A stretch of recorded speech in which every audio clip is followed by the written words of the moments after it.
Hey guys, and welcome to the HellfireComms playthrough of The Legend of Zelda for the NES. I'm here once again with Mexican Bass Monkey, and I'm going to be honest, he'll be the one doing most of the talking on this playthrough, because sadly, I've never played the original Legend of Zelda. Never finished it anyway. My first Zelda game was Link's Awakening for the Game Boy.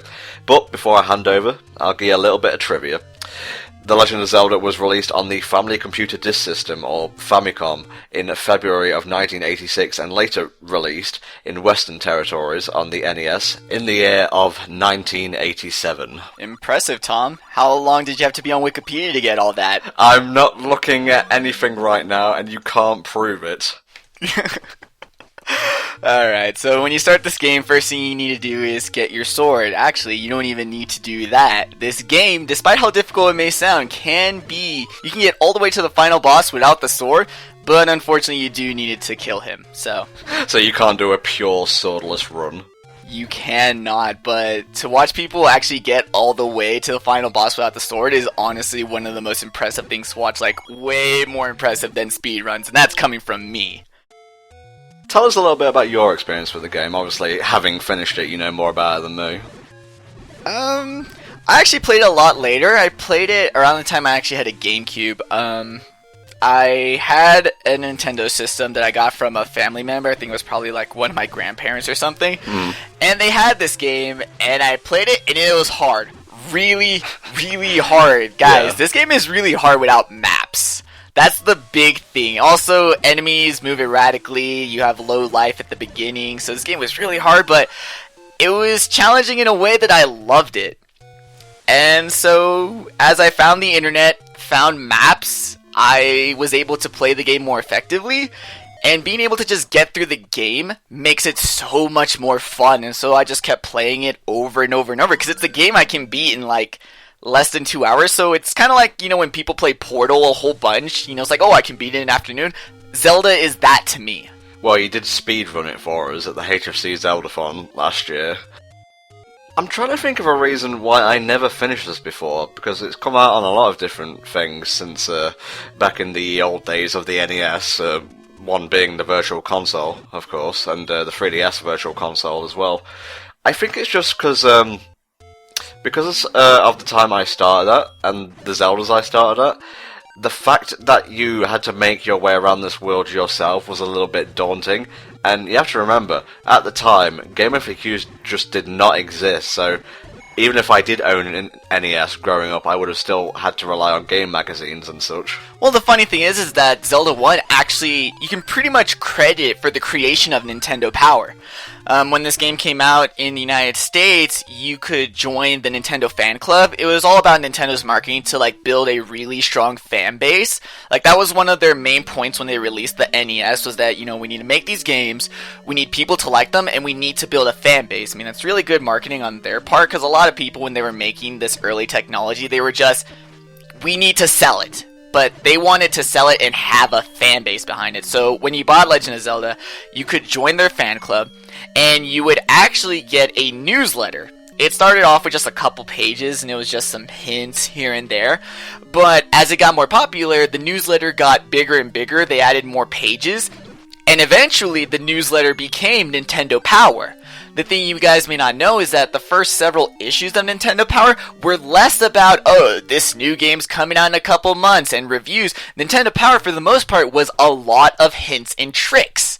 And the big thing that a lot of people wanted hints for was The Legend of Zelda, because so much shit is hidden, so much shit is really hard to find, so people subscribed to Nintendo Power just to figure out where everything was in video games because of The Legend of Zelda. No, mate, it was all about the Nintendo official magazine here in the UK, but enough about gaming magazines. Tell us a bit about the dungeons in this game, because obviously the last game we played was a 3D Zelda title, so it's a lot different there. Yeah, the thing with 3D Zelda games is that dungeons become linear. Like, even though the dungeons still have exploration, like, you're still not told go here, go there, there's still a linear aspect of the way that you're going to go to room A before you go to room B, before you go to room C, and then by going in that sequence, you know, you've gathered the items to clear room D. Like, there's sort of a way to do the dungeon. Yeah. The way the dungeons work in this game is that you're not really told. The best way to describe it to more modern gamers is The Binding of Isaac. The Binding of Isaac is, in so many ways, a tribute to The Legend of Zelda in the way that Super Meat Boy is a tribute to Super Mario Bros. Yeah. The Binding of Isaac works in that all the rooms are super random, you don't know where to go, and the only way you really get to the end is by going to all the rooms and eventually you found the boss room. That's how dungeons work in this game. If you don't have maps, you're pretty much you're left with like 3 doors, and you try and do whatever's in the room. Either kill the monsters, find the key, or whatever, and hopefully some doors open up, and you just sort of walk your way around until you get either maps or compasses, and maybe you'll eventually find the boss room. And I've noticed in 3D Zeldas, all the rooms are pretty much mandatory. There's either like a small key, or, you know, a mini-boss or something. Having watched multiple playthroughs of this, I've noticed that some rooms seem to be like red herrings and whatnot to lead you off the trail. The vast majority of rooms will be red herrings. For the first dungeon, not so much. The first dungeon is actually the most linear. After that, you will see me go to, at most, like a third of the dungeon. Another thing with these dungeons is that keys carry over. In a lot of 3D Zelda games, you know, the keys from the water temple can only be used in the water temple, so you better get them all. In this game, they carry over. So one of the best ways to have enough keys to clear the final dungeon is just grind out a bunch of keys in the first 2 dungeons, and that way you don't have to go around and dicking around in the last dungeon. And yeah, you gotta go around collecting pieces of the Triforce, shards and whatnot, until you eventually reform the Triforce of Wisdom. Or as the title screen tells you, the Triforce with Wisdom. Yeah, Nintendo's translation team was a little weird back then. Well, not as bad as Capcom's, but I digress. Where are we heading now, mate? We're gonna be getting a bunch of items. I tried to space out the dungeons in between a lot of, not so much side quests, but just getting, because there's no side quests. I'm not gonna be like digging for stuff or finding cuckoos, but more like I'm gonna be getting some of the heart containers, because heart pieces don't exist just yet, and getting some optional items. That's one of the best power-ups in the game, is the stopwatch. When you collect it, all the enemies freeze and you're invincible, so it's really cool to just run around the room stabbing everybody. Well, it would seem like it would be my go-to power-up, because God knows I'm terrible at 2D Zeldas, to be honest. Link's Awakening was my first Zelda. I can wrangle that pretty well. But I tried going back to, and this is a bit of a random example, A Link to the Past, after so many years of playing Zelda games, and I was just like terrible at it. I couldn't time my swings correctly, enemies just kept darting in and doing damage to me, and before you know it, dead. Yeah, that's the really big thing about the early 2D. I won't say all 2D, because the Oracle games actually kind of fixed this, is your sword length is really odd. Like, it feels too short at times. Another thing about the sword is that it's delayed. Not like astoundingly delayed that it's impossible, but in the way that when you press the slash button, it takes a while for Link to once swing out his sword, and it actually stays out for so long that you can actually turn direction, so you can kind of get his sword hitbox in 2 locations within one swing. It's really weird, and I'm just going to chalk it up to early Nintendo programming. Another thing is that bombs are really overpowered. That is one of the reasons I got them before I even entered the first dungeon. I kind of went along that beach and killed a bunch of blue Octoroks. The reason I did that is that items in the game are not as random as you actually think. Enemies are divided into essentially groups, and each group can only drop a certain amount of items. Bombs are dropped by enemies in the blue group, and luckily they are blue. So the nearest blue enemies are the blue Octoroks on the beach. So what I do is, by killing 10 enemies, I cycle through essentially the game's list of like what group is going to drop what. And so by the time I get to the blue Octoroks on the beach, I've lined up a bomb drop with killing a blue Octorok, so I get early bombs, which are super helpful. Right, and the Techites would be more likely to drop rupees. Yeah, rupees, and not even just regular rupees, just the 1. There's only 1 and 5. They haven't really gotten to multiple amounts. Anything higher than 5 you're going to get from these hidden walls and grottos to get larger amounts. What's with all these moblins having secrets? I don't know, but they're gonna continue the "it's a secret" to everyone throughout the series. I think the best one is when you find a Goron underwater, and he's like, "It's a secret." It's like, no, this is a natural phenomenon. What the fuck is going on? Yeah, we've all played Majora's Mask. We know what happens when Gorons enter war. It's not pretty. Nope. Now that we're in the mountain, we're actually going to be getting our first sword upgrade. Yeah, you actually can get it before the second dungeon. You notice when I went in one of the caves and the old man offers you a heart container, you can choose between the heart container and a potion. What the potion does is that it refills your life. Now, there are some people that like to make the case that, oh, technically the heart is just one heart, whereas a potion is multiple hearts. But the thing you don't realize is that, one, you only have to lose as many hearts as you have over the course of the entire game for it to be more effective. And two, sword upgrades are based on your hearts. In order to get the first sword upgrade, you have to have at least 6 hearts. And then later on, in order to get the third upgrade, you need to have even more hearts. So, not only does it increase your life, but it will also give you a better sword. So always go with the heart container. Don't ever take the potion. Honestly, you don't need to worry about that. Enemies drop enough hearts as is. It's pretty predictable, really. That and fairies, because fairies get dropped all over the place in this game. You're going to be seeing I'm getting a lot of money early on in the game. It's mostly because you got to buy stuff. Rupees are really valuable in the first game. They start to dwindle off in the 3D versions, but in 2D games, you need cash. Yeah, I think the only other Zelda game where you need money as much as the first Legend of Zelda is Tingle's freshly picked rosy-coloured Rupee Land. Rupees for the Rupee God. And that was the desert. You know, not as impressive as it gets later on. Not as impressive music, but we'll buy it.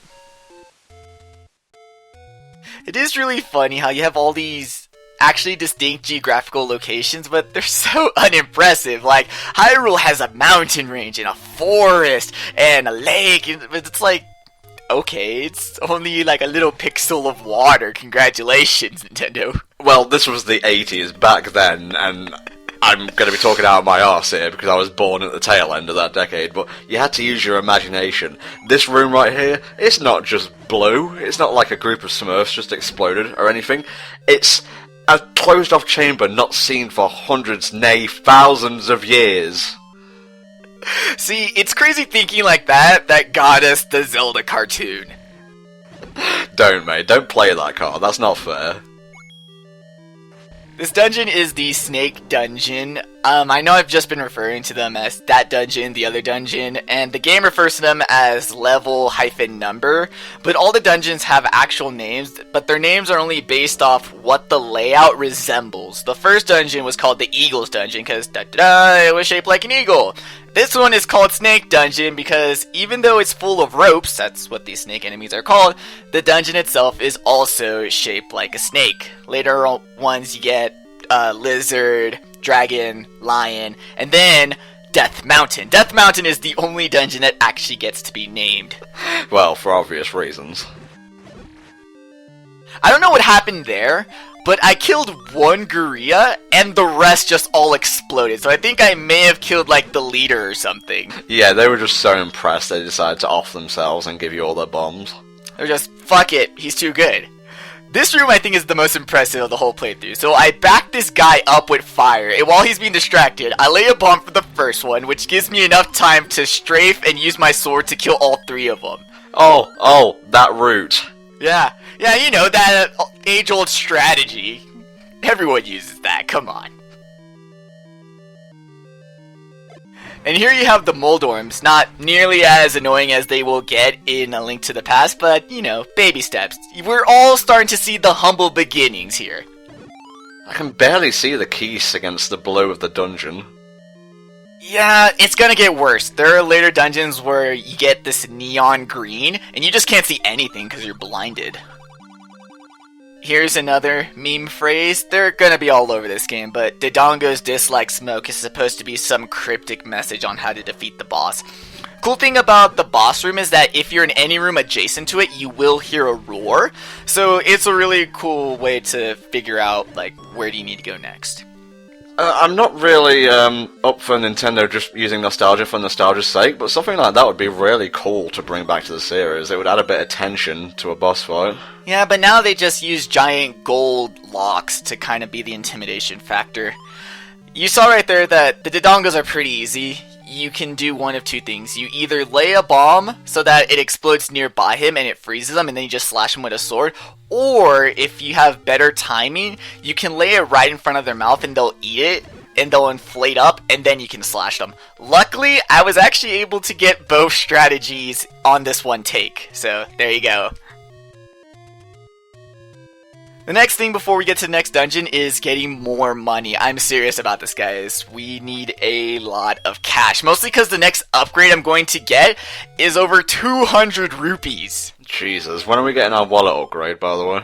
There are no wallet upgrades. What about quiver upgrades? None of that either. Not even hover boots? Nope. I'm so completely out of my depth here. There's a Book of Magic. Close enough. This is one of the two best hidden guys. He has 100. There is a second 100 guy. And then that's it. And then you're just stuck having to grind off the enemies for 1s and 5s. And, they had no need of, creating convenient methods for you to farm money, because this was a Nintendo Entertainment System game. The longer you played it, the more value you got for your money. Exactly. There is one way that I refuse to use, and that's the gambling game. Where you bet your rupees and hopefully you get a return value. But honestly, I hate gambling in the real world. I hate gambling in video games. It's because you can't control the RNG, isn't it? Yeah, exactly. Also, you'll notice that my maximum is 255 because the most memory they could dedicate to your wallet value is a byte. So that's the most I can have.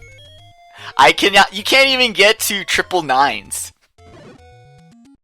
Which is so weird because the blue ring I'm about to buy is 250. It's almost the max amount of money. So what does this blue ring grant us? The blue ring gets us double defense, and we will need it for the upcoming dungeon because the enemies are going to start getting a bit more difficult. Oh, so it's like the tunics in the later games. Exactly, in case you haven't noticed, this is actually where the light blue gray tunic in Melee, this is where it comes from. For the longest time, whenever I would play Young Link, I would pick this tunic and I would call him Sage Link. Don't ask me, I was a retarded child. Here's the second 100 guy, and now I'm pretty much strapped for cash for the rest of the game. But luckily, I bought the most expensive thing in the game already, so we're good. We're just reduced to offing Blastoises for rupees here.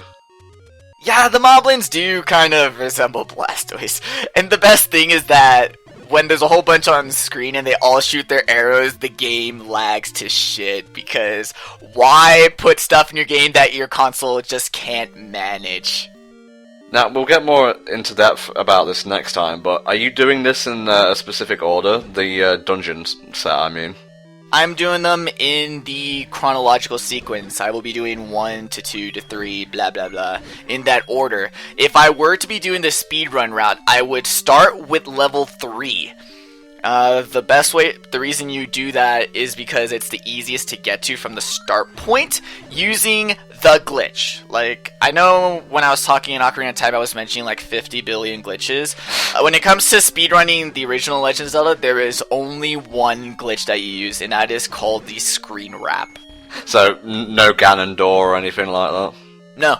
And you have to go to all the dungeons, and you have to get so many items, but the big thing is the screen wrap, and what that pretty much is that there's a 4-pixel border around every screen, and what you do is you kind of trick the game into stepping a little bit into that transition border, so the game's like, okay, you're gonna switch screens, then you put in a separate input, and it confuses the game, and what happens is that if you do it on the right side of the screen, you'll walk off it, and then you reappear walking into the left side of the screen. So, just quickly before we conclude this part, what does the raft allow us to do? The raft, there are certain piers all over Hyrule. When you have the raft and you step on a pier, you pretty much move in a straight line across the water.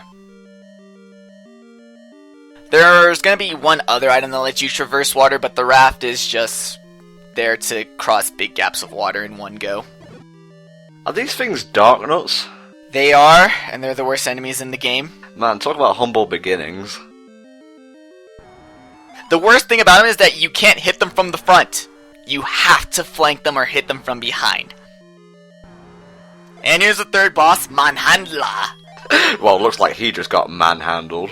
Exactly, just place a bomb in their center and they're dead. Okay folks, that'll do it for this installment of The Legend of Zelda. We'll see you all next time. Bye bye.